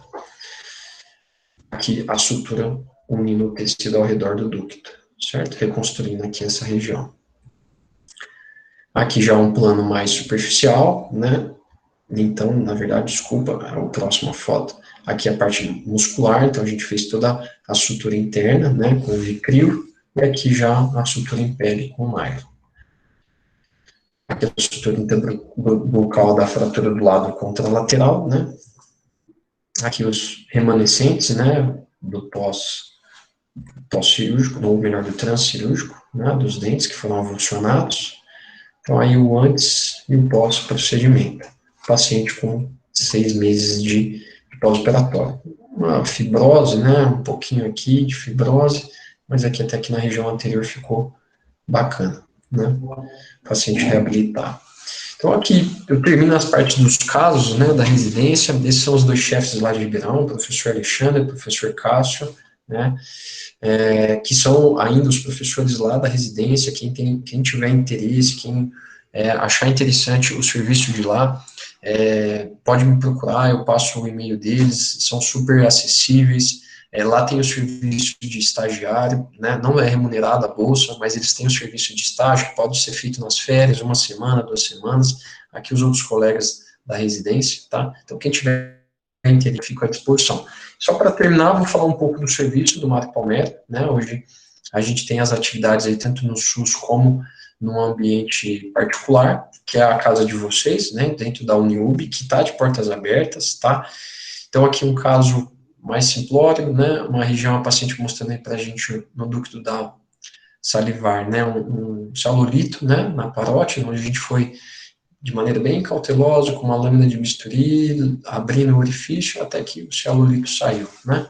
Quadro de abscesso, uma criança com o primeiro molar, onde a gente fez a drenagem para tratamento. Então, a gente tem os quadros de abscesso, né. Aqui eu não tenho os casos mais delicados, infelizmente, muitas vezes me falta, diferente da residência, né, a gente documenta quase tudo, às vezes no serviço, mais as meninas que estão acompanhando, os meninos que acompanham, eles me ajudam às vezes a documentar, então eu até peço desculpa por alguns casos, mas aqui o pré-operatório e o pós-operatório, então um ponto aqui liso, né, a gente já vê um reflexo, uma vermelhidão, ponto já de quase um abscesso já consolidada, onde foi feita a drenagem e a resolução do caso. Esse aqui é uma complicação, né, um procedimento que foi realizado, o tratamento de uma complicação, como vocês podem ver aqui, ó, foi isso aqui que causou todo um processo. Deixa eu ver se eu tenho a documentação aqui. Eu não vou ter, mas enfim, vou mostrar aqui para vocês. Essa paciente, ela buscou o serviço com um processo de abscesso, né, isso que ela relatava, eu estou com abscesso na face, está saindo secreção pela garganta, né. Aí ela foi contar a história que ela foi submetida a um procedimento de exodontia, e nessa exodontia houve uma comunicação bucosinusal, foi feito o tratamento da comunicação, fechou, mas ela continuava ainda com a secreção. Na tomografia, eu vou ficar devendo para vocês aqui, a gente observou um velamento do seio, e aí vocês vão ver nessa imagem aqui o abscesso sendo drenado pelo seio maxilar, porque deixaram essa pedacinho de raiz. Possivelmente, a expectativa é que talvez isso aqui não fosse a causa. Aí eu vou explicar para vocês. Na exodontia, com a comunicação contaminada por bactéria provavelmente contaminou essa raiz. Se não tivesse tido a comunicação, provavelmente essa raiz sepultada lá não teria problema nenhum, né? Tanto que ela estava até muito inserida, foi até difícil a gente achar, que a gente teve até que fazer um processo ali de luxação realmente dela, né? Então, esse processo a gente teve que remover, né, porque estava cometido, e aí ela veio a resolver em seguida com a drenagem, a sinusectomia e o processo de remoção. Então, vocês podem ver, ó, a gente fez um acesso Caudeau-Luque, certo? E aqui a drenagem da secreção nessa região. Logo que a gente tirou a tampinha, vamos dizer assim, né, a parede anterior aí do seio, a gente vê a drenagem da secreção nessa região, tá? Tá, olha, tirando.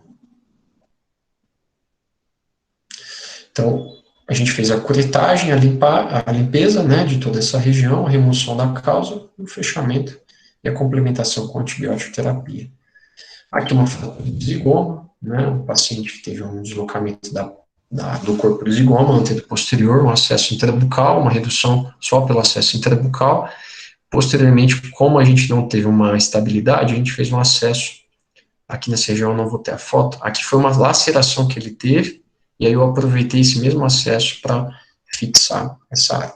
Aqui uma outra complicação, um caso legal, colega, infelizmente no movimento de remoção do terceiro molar, jogou para dentro do seio maxilar, né, e aí a gente pediu uma tomografia, o dente, fragmento do alvéolo dentro do seio maxilar, praticamente a mesma ocasião, né, acesso Caudelook, aqui foi pegando o dente, eu tive que fazer uma odontodissecção, porque era um dente robusto, tiramos ele por alguns pedaços, o fragmento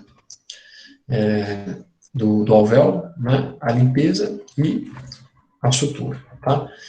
Traumas, né, uma fratura de uma mandíbula atrófica, uma paciente idosa, então a gente tem uma gama aí de pacientes de trauma, fratura pediátrica, uma criança vítima de acidente automobilístico, né. Esse caso foi, se eu não me engano, jogando bola, um paciente que teve uma fratura, uma hemiliforum com zigoma, fratura de mandíbula, côndilo com parasínfise, frontal, né, onde a gente fez a intervenção, com acesso coronal, fratura de mandíbula, técnica aí para resolução de uma fratura de ângulo, Champy, e aqui as patologias, né, uma lesão aqui de um cisto dentígeno, onde a gente fez a descompressão, a exodontia e depois a enucleação do cisto, né. Esse aqui foi um caso que, infelizmente, o paciente veio a óbito, foi uma paciente que veio com uma supuração em cavidade bucal e pela cavidade nasal, uma paciente que tinha obstrução nasal, que possivelmente, eu falo, era um CA, né, ou às vezes até um sarcoma, que até esse paciente foi encaminhado para otorrino, mas ela não voltou e, pelo que a médica comentou comigo, a paciente foi a óbito, né, infelizmente. Então, só para vocês verem a extensão que era o tumor, ó, porção com osteólise de soalho orbital, parede medial, seio maxilar, né, com tumor aí de alta complexidade e invasibilidade, né. Aqui a gente tem uma lesão, tumor de células gigantes, foi um paciente que veio encaminhado, inclusive, da policlínica, por meio do Dr. Alan, né, onde a gente fez a enucleação, a exérese da lesão, né, com uma margem de segurança. Tinha um terceiro molar aqui, onde a gente, que possivelmente, né, era o fator causal, a gente fez uma plastia dessa porção óssea, aqui uma sutura, né, na tentativa aí de evitar deixar uma área cruenta. No final, e antes da cirurgia, a gente fez uma placa, onde a gente adaptou, eu não vou ter a foto aqui da placa, para proteger essa região, para o paciente não ter uma queixa tão grande, né, uma vez que ela teve uma perda de tecido gengival grande nessa região. E aqui a lesão ressecada, né, a paciente com PO de 15 dias aqui, 14 dias, né, já com processo legal aí de reparo. Aqui uma lesão de um cisto, né, nessa região, periapical, onde a gente fez a enucleação, né, dessa região. Aqui mais um processo, não sei se todos conhecem, aqui o paciente teve uma extração de um terceiro molar, e esse paciente fazia uso de alendronato, né, e ele desenvolveu aqui uma osteonecrose por bifosfonato. Esse paciente iniciou o tratamento, mas infelizmente não retornou, não tem o acompanhamento dele.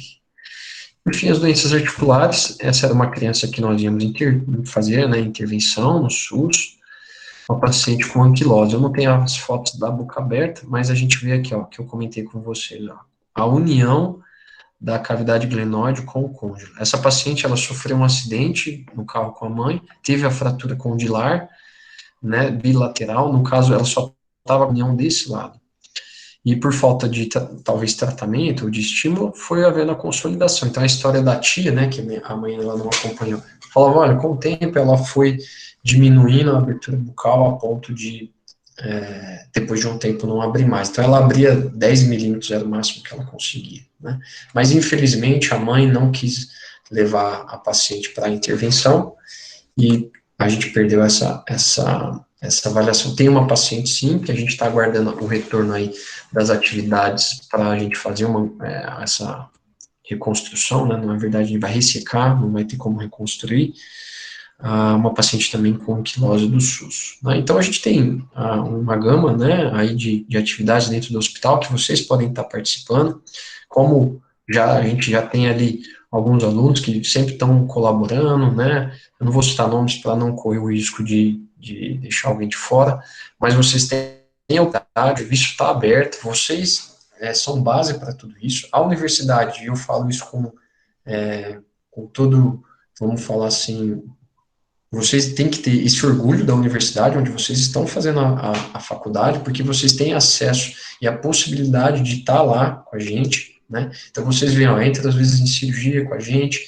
Claro que para chegar aqui tem um escalonamento, tem um aprendizado, tem a observação, tem toda uma capacidade aí que o aluno vai adquirindo com o tempo, e aos poucos a gente vai criando credibilidade, o aluno vai ganhando conhecimento, a ponto de estar ali com a gente dividindo a cirurgia, né?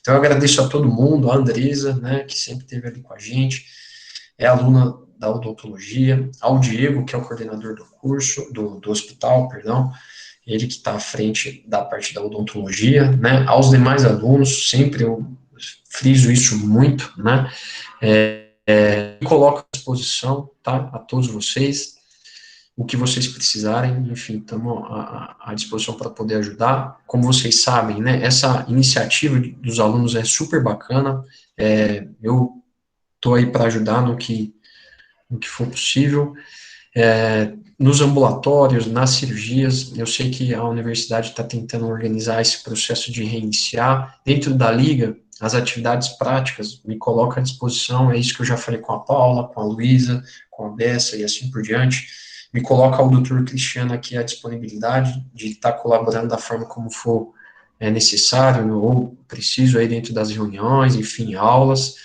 Então, eu só tenho aí a agradecer à faculdade, à Uniub, a oportunidade, à Liga, as meninas, os meninos aí que estão à frente, que estão tomando essa situação, ao hospital e ao coordenador, professor Cristiano aí, a qual eu agradeço o convite e o privilégio de estar ministrando a aula nesse primeiro módulo, vamos falar assim, e espero que todos tenham gostado. Se tiver alguma dúvida, eu acredito que a gente possa abrir aí a possibilidade de aproveitar esses 30 minutinhos, e caso eu consiga, né, aí responder algo, eu me coloco à disposição. Obrigado, gente, um abraço, e fico aí à disposição. Obrigado, Tio Cristiano, obrigado. Obrigada, Bruno. Primeiramente, queria agradecer, né, de novo, sua disponibilidade de ter aceitado participar da nossa palestra. E eu queria, em nome da Labuco, né, agradecer a todos, e também queria agradecer a presença de todo mundo que participou. Eu fiquei muito feliz com esse tanto de pessoas que são de fora, né, que são de outros estados, de outras universidades. Eu fiquei muito surpresa com isso. Tá? Então, muito obrigada a todos vocês que estão aqui presentes. E queria agradecer também a disponibilidade do professor Cristiano de estar sempre ajudando a gente nas reuniões, dando as orientações, né, para a gente poder fazer o melhor. Então, eu queria agradecer em nome de todo mundo. E todo mundo que realmente se esforçou para fazer isso acontecer em tão pouco tempo. Cristiane, como é que é? Já terminou tudo? Tiveram algumas perguntas, Bruno, no chat. Eu anotei algumas, eu não sei se eu anotei todas. A Nick quer fazer uma pergunta. Pergunta aí, Nick. Porque eu não quero perguntar, não. Tá com a mãozinha levantada, animalzinho. Isso às vezes eu sabia. A patinha levantada aí. Pode falar então, Rafael. Opa, boa noite a todo mundo aí que está aí. Eu vi a Andressa aí, o pessoal conhecido. Acabou que eu tive que sair aqui meia horinha, eu não sei se eu, talvez até se o Bruno já falou, eu perdi um pouco. Meia horinha final. Eu queria saber, em relação assim, ao caminho, é uma pergunta assim, que eu sempre faço para o pessoal que tem um tema e que é muita dificuldade para a gente recém-formado. A parte, como eu falo assim, eu vou fazer implante, eu vou fazer dentista, eu vou fazer prótese, a gente tem um caminho. A gente sai da faculdade, tem uma clínica popular aqui, tem uma clínica que faz aqui, a gente sabe mais ou menos o valor médio que o pessoal cobra, você já começa a trabalhar e ok. E quando a gente faz essa área de bucomaxilo, como é que é essa saída? Fiz a residência ou fiz essa especialização? E aí, eu vou para onde? Eu vou fazer o quê? Aonde precisa de mim? Aonde não precisa? Eu tô desempregado? Não estou desempregado? Vou voltar a ser clínico geral? Acho que o pessoal fica mais assim, cego, né, nesse ponto. Não, acho que é uma excelente pergunta, viu, Rafael? É assim, ó. Claro que eu vou te falar sobre o cenário dos amigos, né, que passaram pela residência, só para você entender um pouco o contexto. Hoje, né, se a gente for falar na bucomaxilo, com certeza o doutor Cristiano vai falar assim, olha, na minha época era muito mais difícil, né? Hoje a gente sabe que a bucomaxilo tem um respeito muito mais consagrado, tanto dentro do ambiente hospitalar, por bons profissionais que foram formados, que lutaram pelo espaço, né? Até eu falo assim, né? Antigamente os meus chefes falavam, olha, a gente só podia tratar fraturas que eram de origem, que tinham contato com o dente, né? E atualmente a gente vê que o bucomaxilo, por estar sendo respeitado dentro do mercado e aí dentro do ambiente hospitalar, vem progredindo nesse cenário. A questão de você se inserir dentro do contexto do mercado vai estar muito, Rafael, vai estar muito conciliado com as suas ambições. O que eu quero dizer assim, ó, quando eu terminei minha residência, eu tinha realmente a intenção de buscar um ambiente hospitalar. Então, para você buscar um ambiente hospitalar, não posso trabalhar numa cidade que tenha pelo menos do que 100 mil habitantes. Então, você tem que pensar num cenário econômico para ir atingindo esses objetivos. Então, imagina assim, menos que 100 mil habitantes. Então, vou ter que buscar alguma cidade fora da minha cidade onde eu nasci, onde eu residi. Então, eu fui pra você ter noção, no Google, coloquei cidade, estado de São Paulo, acima de 100 mil habitantes. E fui elegendo lá. Eu entrei nos hospitais e comecei a ligar. A história é realmente essa. Comecei no estado de São Paulo, achei São Paulo. Eu não queria ir para São Paulo, nunca foi minha intenção ir para a grande São Paulo. Busquei mais para o interior. Aí eu consegui em São José do Rio Preto. Só que eu fui para lá um tempo, não deu certo.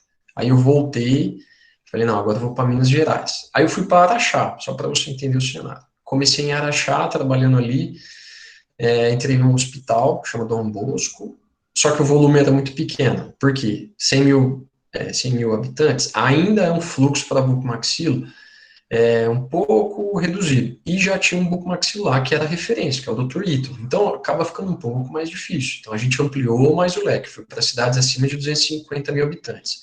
Quando foi a situação aqui em Uberaba, onde eu vim abrir minha secundária, carteirinha, né, secundária, que a gente tem no CRO, e aí eu comecei a passar dentro dos hospitais. E aí eu fui conversando, fui me inteirando, aqui tem essa possibilidade, tem dessa forma. Então, assim, entender, a gente começa realmente lá do zero, né? Essa foi a minha perspectiva. Eu não tenho dentro da minha família, e isso eu falo, não é um prejuízo nem nada, ter um familiar dentro da área do segmento que você quer, isso colabora, ajuda, facilita, diminui algumas etapas que são normais dentro dessa situação. E você busca, e aí o que eu queria era realmente o hospital, tanto que no começo eu nem buscava consultório aqui dentro de Uberaba, até que eu conseguia. Eu comecei no São José, né? Que é um hospital que inclusive fechou há uns 2 anos, né? Depois que eu entrei, depois de um tempo ele já fechou. Depois eu vim para o São Domingos, aí depois eu fui para o Mário Palméria, depois no São Marcos. E aí as coisas vão se organizando. Mas isso leva um tempo. Como qualquer especialidade da odontologia, você tem que perseverar e tem que acreditar. Só que você não pode esperar que as coisas aconteçam assim de maneira muito breve. Não é esse o caminho. Qualquer em qualquer sentido, tá? Depois, aí eu vou fazer um paralelo, essa foi a parte hospitalar, tá? Então, basicamente, eu peguei meu currículo e comecei a bater na porta dos hospitais, não só em Uberaba, em outras regiões, Franca, dentro do estado de São Paulo, e assim por diante. As oportunidades foram aparecendo, a gente vai abraçando, e aos poucos isso vai se coordenando. Aí depois agora eu vou te falar sobre o consultório. O consultório, ele é uma medida mais difícil do que o hospital, na minha opinião. Por quê? Porque para um colega, às vezes, abrir uma oportunidade, por exemplo, quem que é o Bruno? Ninguém me conhece, sou de fora. Você vem com indicação de quem? Então, isso se torna, para o consultório, um cenário um pouco mais delicado. Então, a minha sugestão é que, pensando dentro dessa situação, eu falo que é o networking, né? Se você tiver bons amigos para te orientar dentro desse contexto, te indicar, buscar um consultório que você vai fazendo ali um trabalho. Hoje a gente tem as mídias sociais que auxiliam muito nisso, né? É um caminho mais breve. Te ajuda dentro desse cenário da bucomaxilo, que não é fácil, como qualquer área médica ou odontológica, é um mercado também fechado, né, onde você, por meio de tentativas, você vai receber vários nãos, você vai, com o tempo, uma hora vai aparecer um sim, e aí é ali que você tem que abraçar, começar a desenvolver o seu trabalho, mostrar ali seu serviço, para que você consiga atingir seus objetivos. Como também tem outros colegas, Rafael, que abandonaram a etapa hospital e se dedicam único e exclusivamente ao consultório. Qual que foi o caminho diferente da parte deles? Eles ficaram em Ribeirão Preto ou mudaram para a cidade natal e se fidelizaram ao consultório, abriram o consultório e começaram a trabalhar ali com convênio, aí depois começaram tinham 5 convênios, passaram para 3, com 3 anos, começaram a ser mais conhecidos, passaram para 2, hoje uma parte já vive sem nenhum convênio. Então, todos os caminhos, e eu acho a bucomaxilo uma especialidade excelente, né, eu sou suspeito para falar isso, mas que demanda muito empenho, dedicação, estudo e renovação de conhecimento, porque hoje as coisas, como a odontologia em todo, né, muda muito, né, e eu falo que é uma coisa que sobrecarrega, porque às vezes você não tem hora, né, no ambiente hospitalar, você vai dar plantão, você vai ficar com o telefone de sobreaviso, no consultório já é uma medida mais conservadora, mas ainda assim, quando você opera, às vezes vai ter um paciente que vai ter um sangramento, né, como o Dr. Cristiano mostrou o caso ali no começo, intercorrência de dor, alveolite, então assim, a cirurgia ela suga um pouco mais do especialista. Você tem que estar muito bem respaldado e consciente dessa situação, para que no seu dia a dia, na rotina ali, você consiga se adequar a esse ambiente. Por quê? Você vai num cirurgião dentista que você não dá respaldo, o paciente tem dor, você não dá suporte, enfim, tem alguma complicação, o paciente passa em outro dentista, você, no ambiente da cirurgia, vai ficando um pouco mais para trás, porque esse acolhimento ele é importante. Então, dentro desse cenário, Rafael, os dois caminhos são viáveis, a especialidade ela é muito positiva, não vejo problema, mas demanda todo esse empenho e cuidado, e que eu falo assim, eu sou até novo para falar muito a respeito disso, né, do que ainda há por vir. Eu falo que tem muita coisa a aprender, muita coisa ainda a crescer, muita coisa ainda a fomentar, e esse eu acho que tem que ser a consciência, nunca pensar que você já está bom o suficiente, é sempre evoluir. Deu para responder um pouquinho sobre a sua pergunta? Bacana demais. Show. Obrigadão. Beleza, valeu. Bruno, eu tenho uma dúvida. Uhum. Boa noite, Cristiano. Tranquilo? Boa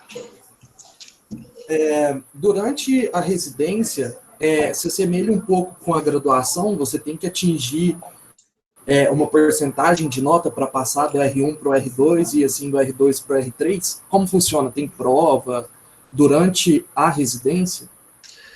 Tá, Giovanni, funciona assim, na residência você não tem prova, né, essa migração ela é automática, tá, do R1 para o R2, isso é anual, por isso que eu falo assim, tem o início, que é temerário, né, e o final que você sonha no R1 a todo momento, né, então tem o início para começar e o término, assim como tem o início do R2 e o término do R2, e assim por diante, e assim vão reciclando os residentes, não há prova, tá, basicamente você vai passando de maneira automática esses anos, tá?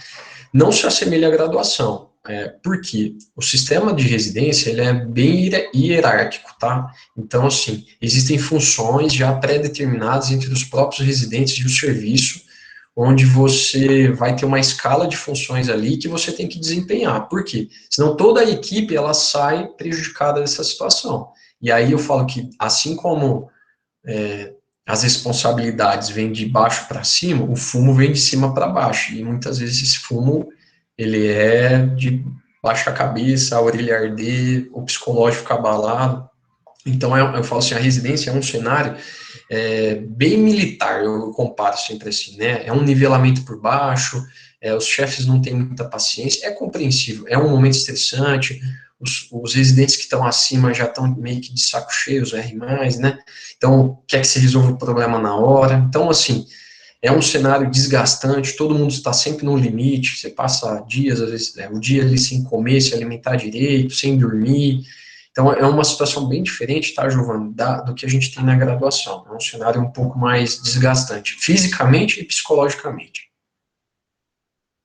Entendi. Muito obrigado. Valeu. Bruno, tiveram 5 perguntas que eu anotei no chat, que algumas pessoas enviaram. Tá. Você poderia responder agora? Claro, sim. Bom, a primeira foi a Lorena Gomes, que perguntou como encontrar provas e questões para estudar. Tá. Olha, hoje hoje eu sei, né, que existem alguns, eu vou falar cursinhos ou cursos preparatórios para residência. Tem o Preparabuco, tem um outro que, como é que chama? Inclusive era de um amigo, Buco Residência, enfim, se você procurar na internet, você vai ter acesso. Eu sei que esses cursos, eles têm acesso a uma gama de perguntas, eles trabalham essa situação. Quando eu fiz o processo de estudo, tal, na minha época eu não tinha, sinceramente, ninguém falava sobre as questões de prova, tá, Lorena? Essa situação, ela realmente fica mais atrelada a você avaliar o edital.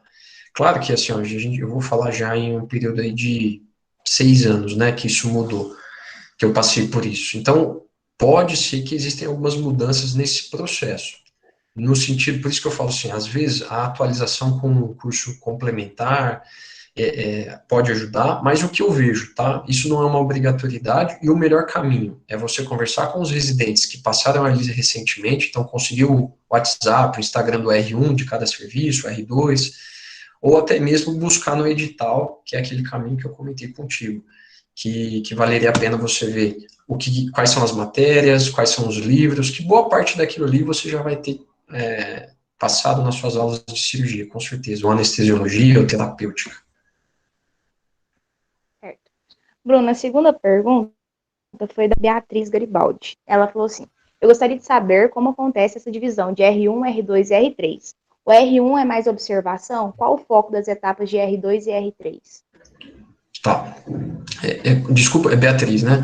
Beatriz, ó, é assim, ó, cada serviço tem um modelo de residência, tá? Eu vou te falar um pouco a respeito do serviço lá de Ribeirão, que é onde eu fiz, e conheço um pouco do serviço tanto de Maringá como de Araraquara, onde eu fiz estágio. Basicamente, a linha de raciocínio desses 3 serviços são bem semelhantes. Como eu falei, no início, não tem como você chegar e falar assim, eu vou fazer aqui esse terceiro molar do jeito que eu penso. Não, ali você vai passar por um processo de coordenação, de instrução do seu R+, que vai te falar, aqui é feito desse jeito, né? Então, é uma linha de conhecimento que é uma hierarquia. O que o R1 aprendeu naquele ano, ele vai levar para o R2 e vai ensinar o R1. Isso é o que acontece em geral nas residências. A observação, ela acontece basicamente, Beatriz, em quase todos os R's. Vai ter um momento que, por exemplo, você vai estar fazendo, a gente divide, né? Vamos falar assim, ó, o R1 fica com a oral menor, terceiro molar, e uma fratura nasal e as suturas. O R2, ele vai para um plantão, num hospital específico, que é em Sertãozinho. O que entrar lá, ele faz de cirurgia. No R3, ele já fica em Ribeirão Preto, que é com o chefe, o Dr. Alexandre, que você vai ficar mais com a parte de cirurgia ortognática, os traumas. Então, nesses episódios, vai ter casos que você vai só observar, e vai ter casos que você vai fazer. Então, assim, não existe uma receita de bolo, em todos eles você passa por um período observacional, no R1 ele é maior, e nos demais R's, vamos falar assim, você começa a ter um processo de colocar isso em prática, né, ter aí a prática mais efetiva. Certo. Bruno, a terceira pergunta é da Cleane Mesquita. O implante zigomático é feito em hospital ou pode ser feito em consultório? Tá. No caso ali do implante zigomático, Liana, a gente realizou em ambiente hospitalar por ser uma técnica de duplo zigomático. Como você pode ver, a gente colocou 4 implantes, certo? Um acesso grande, né? A anestesia local nessa situação, ela se torna pouco colaborativa ao paciente, principalmente, imagina, né? A gente está perfurando praticamente debaixo ali do olho, né? É uma situação delicada, tá? Existe sim uma técnica mista e alguns profissionais que realizam o procedimento de anestesia local e sedação para a instalação de um implante na região mais posterior, tá? De ambos os lados. A anestesia local, somente a anestesia local, eu acho um pouco extravagante esse cenário, tá? Mas o caso que eu apresentei foi com anestesia geral. Certo. Tem só mais 2 perguntas aqui para a gente encerrar. Uhum. A Caroline, acho que é isso mesmo. Caroline Maria Santos Guimarães perguntou: em casos de urgência, como essas, né? Eu acho que era um caso que você estava apresentando, como que faz o planejamento para iniciar a cirurgia, já que deve ser imediato? Tá. Na verdade, assim, Caroline, né? Existe todo um princípio, né? Por isso que na residência a gente vai ter os ERS, o chefe, de tratamento para as urgências, né? Então, quando você chega na residência, existe bases, né? Livros de base. Tem o ELIS, tem o Manual da O, tem o Fonseca, que são livros que a gente chama que são as bíblias aí da bucomaxilo, que vão te auxiliar, que vão te dar parâmetros, que vão te dar conhecimento, no sentido de como você deve abordar, como que você deve admitir esse paciente e realizar os tratamentos vinculados a essa ocasião.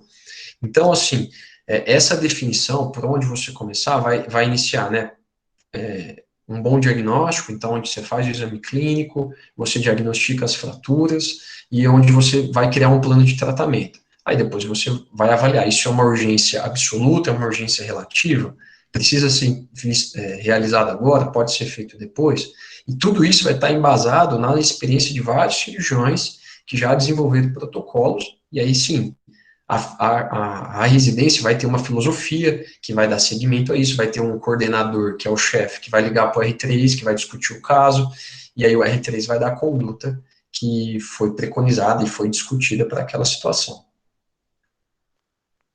Bom, é a nossa última pergunta para a gente encerrar. Uhum. Se tiveram outras no chat, eu não vi, essas foram as que eu vi, né, lá. É da Roberta Pimenta Chadu. Ela perguntou: em dentes que estão no seio maxilar, por exemplo, em um supranumerário, necessariamente precisa ser retirado por internação hospitalar ou isso vai de cada caso? Eu não entendi sua pergunta, Paulo, desculpa. Ela quis dizer assim, que em caso de dente supranumerário que está no seio maxilar, Tá. Necessariamente precisa ser por sedação, tipo, no hospital, né, coisa, ou pode ser, depende do caso. Tá, e o caso que eu apresentei, só para deixar claro, tá? Não é um supranumerário, é um terceiro molar que foi deslocado para dentro do seio maxilar, tá? Nessa ocasião, eu sigo algumas filosofias que indicam o tratamento sob anestesia geral. Existem indicações de colegas que fazem sob anestesia local também, tá? Eu já fiz os dois. Aí eu vou explicar o porquê que eu opto pela anestesia geral. Primeiro, conforto para o paciente. Segundo, que você anestesiar o seio maxilar por completo, porque a gente vai ter que fazer uma curetagem ali na região, é bem difícil. E principalmente para o paciente que está ali já com processo inflamatório, infeccioso, isso já se torna mais delicado ainda. Então, ou seja, o desconforto para a anestesia local, ele é um pouco mais, falo assim, um pouco mais intenso, um pouco mais chato, né? Até porque você tem que irrigar, imagina o seguinte, você vai jogar soro dentro do seio maxilar do paciente, o paciente está acordado, às vezes ele vai engasgar ali na hora, né? Então, ou seja, com maior cuidado, com maior tranquilidade, o caminho para fazer sob anestesia geral, ele dá esse conforto ao cirurgião e também ao paciente. Então, nesses casos que a gente tem qualquer tipo de corpo estranho, tá, no seio maxilar que precisa, eu gosto de usar a filosofia de fazer o acesso de Caudelook com anestesia geral, tá? Hoje tem algumas tecnologias, o pessoal da Otorrino faz isso por vídeo, né? Tem essa tecnologia que vai com um vídeo pelo acesso alientral e faz essa remoção também. Então, tem uma série de tecnologias. Como a gente não tem esse acesso lá no hospital, e até para remover um dente, né, nessa ocasião, o melhor caminho realmente é o acesso Caudelook com anestesia geral. Certo. Bruno, eu não sei se você conseguiu acompanhar o chat, todo mundo elogiou muito a sua palestra. Queria novamente te agradecer. Que ótimo. Eu acho que o professor Alan, eu sei que saiu, não sei se o professor Leopoldo está aí ainda, né, doutor Leopoldo. Queria agradecer também a presença dos dois, dos pessoal que já formou aí, né, que eu vi que está participando, então eu fiquei muito feliz também. Muito obrigada por todos os colegas aí que já são formados, que participaram dessa palestra. Amanhã tem mais, né, com o doutor Alan, às 19 horas, novamente. O link vai estar lá na bio da Labuco. E dia 14, às 19 horas também, o doutor Leopoldo vai estar fazendo a palestra para a gente também. Que, se Deus quiser, a gente vai conseguir certificado. Muito obrigada, e se o professor Cristiano quiser falar algo. Tá? Qual o tema da palestra, professor? Amanhã é como diagnosticar e tratar as lesões não, desculpa, a comunicação bucosinusal. E a palestra do Dr. Leopoldo Martins, por favor? Vai ser sobre ortognática, que foi muito pedido, né, no questionário. Muito bom. Então, podemos encerrar então, Paula? Sim, senhor. Então, primeiramente, eu vou aqui encerrar a gravação. Estou interrompendo a gravação, tivemos